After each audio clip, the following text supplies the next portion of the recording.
मित्रों, मेरे पास एक मदरबोर्ड आया है रिपेयरिंग के लिए। मैं उसका हालत बताऊंगा तो आप भी सोच में पड़ जाओगे। मेरे पास ये मदरबोर्ड आया है मित्रों। ये भेजा गया है, हमारे एक व्यूअर्स ने हमको भेजा है। अगर आप इसमें देखेंगे तो इस मदरबोर्ड में प्रॉब्लम जो भी रहा होगा, बट इस मदरबोर्ड में इतने बुरी तरीके से छेड़खानी किया गया है। अगर आप देखेंगे तो ये एमपीपीटी का पूरा एरिया है। यहाँ पे अगर आप देखेंगे तो यहाँ पे पार्ट को निकाला गया है और यहाँ पे छेड़खानी की गई है। अगर आप देखेंगे तो इधर का स्विचिंग एरिया है, पावर सप्लाई का एरिया है, यहाँ भी काम किया गया है, यहाँ भी चीज़ों को छेड़ दिया गया है। यहाँ तक तो ठीक है। अगर यहाँ पे देखेंगे तो यहाँ पे चलो पार्ट निकाला गया है, ये भी ठीक है।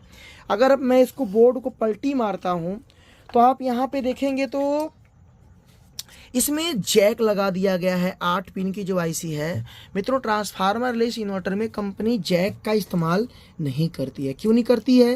क्योंकि हाई फ्रिक्वेंसी ट्रांसफार्मर है, इन्वर्टर होते हैं। जब अगर हीटिंग होता है तो जैक में कार्बन आने के चांस रहते हैं। ये जैक लगाना बहुत आसान है, आप इसे लगा तो देंगे, काम तो करेगा, बट ये इस इन्वर्टर के लिए सेफली नहीं होता है। यहाँ भी देखो जैक लगा दिया गया है कि हम अगर आराम से अपना चेंजिंग कर सकते हैं, सिस्टम कर सकते हैं। अगर आप इधर देखेंगे तो इधर भी वही कंडीशन है। और इसके बाद इधर देखेंगे तो पार्ट निकाले गए हैं। मैं मित्रों एक चीज़ बताना चाहता हूँ कि अगर कोई चीज़ आपको समझ में नहीं आती है तो कभी भी किसी चीज़ के बारे में छेड़खानी नहीं करनी चाहिए। इंडिया में कुछ लोग ऐसे हैं जो मतलब कि टीवी, टेप, रेडियो या इलेक्ट्रॉनिक काम में ट्रांसफार्मर वाले इन्वर्टर और काम करते हैं। देखिए मित्रों, कोई चीज़ आसान नहीं होती है। इंसान के लिए हर वो काम आसान होता है। फ़र्क कितना है, आप उस चीज़ को जानो, समझो, फिर उसमें हाथ लगाओ। अब इसमें इतना बुरी तरीके से छेड़खानी कर दिया गया है कि इस बोर्ड को रिपेयरिंग करना बहुत प्रॉब्लम वाली बात है। बट मेरे पास आया है, मैं इस बोर्ड को 100% रिपेयरिंग करके दूंगा और इस बोर्ड को मैं चलाऊंगा, चला के भी जिसने हमको भेजा है उनको मैं दूंगा। जिनको प्रॉब्लम अगर आया है और दिक्कत आया है तो उनको ये प्रॉब्लम से मैं बाहर निकालूंगा। बट मैं अपने उन भाइयों को बोलना चाहता हूँ जो ट्रांसफार्मर लेस को रिपेयरिंग करना चाहते हैं या करना चाहते हैं या सीखना चाहते हैं, तो पहले चीज़ों को जानो, समझो फॉल्ट है कहाँ से, उस फॉल्ट को ढूंढो, निकालो।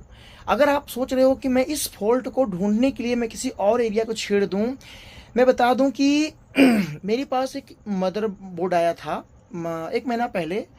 उसमें एक एसएमडी कैपेसिटर टूट के निकल गया था। मतलब कि आप कह सकते हैं कि छोटा सा कैपेसिटर टूट के निकल गया था और उसकी वजह से 57 एरर कोड आ रहा था। अगर आप स्विच चालू करेंगे तो फिर से इन्वर्टर चालू हो जाएगा। फैन बिना मतलब का चालू हो जाएगा, बिना मतलब का बंद हो जाएगा। इस चीज़ को जब मैंने बारीकी से देखा, जांचा, परखा, तो पता चला कि उन्होंने रिपेयरिंग करने की कोशिश किया। रिपेयरिंग में वो कैपेसिटर सोल्डरिंग करते समय टूट के निकल गया। मैं आपको दिखाना चाहता हूँ कि अभी आप देखेंगे यहाँ पे ये बहुत छोटे छोटे कैपेसिटर लगे हैं। इनमें से अगर एक निकल जाए तो यकीन मानो ये इन्वर्टर को आप चला नहीं पाएंगे। भले से आपको लगता होगा कि इसका कोई काम नहीं है। तो मित्रों, चीज़ों को जाने बिना कोई काम नहीं करना चाहिए। मैं इसको बनाऊंगा, बना के सामने वाले पार्टी को दूंगा, बट मैं आपको एक सूचना दूंगा अपने वीडियो के माध्यम से। अगर आपको जिस चीज़ के बारे में जानकारी ना हो, ना समझ में आए, उसको छेड़ने से वो और ख़राब हो सकता है, वो नहीं बनेगा। बाद में आपको पछतावा होगा और वो कबाड़ में बिकेगा, कोई फ़ायदा नहीं मिलेगा। फिर भी मेरे सामने कितना भी छेड़ा हुआ इन्वर्टर आए, मैं उसे करके दूंगा, मेरी गारंटी है, मुझे विश्वास है कि मैं इसको कर लूँगा। बट मैं उन भाई लोग को बोलना चाहता हूँ जो इस तरह से काम करते हैं, ना समझ में आए मत हाथ लगाओ, क्योंकि आपके छेड़ने से वो और ख़राब हो जाएगा। तो ये कहानी थी। किसी को इन्वर्टर रिपेयरिंग करवाना है, किसी ब्रांड, किसी कंपनी का हो, अपने भाई को कॉल करो, पूरा सपोर्ट करेंगे और बना कर देंगे, इसकी पूरी गारंटी है। बट याद रखना, उसको छेड़खानी करके ज़्यादा मत भेजना। अगर छेड़खानी किए हैं तो बता देना कहाँ कहाँ आपने छेड़ा है।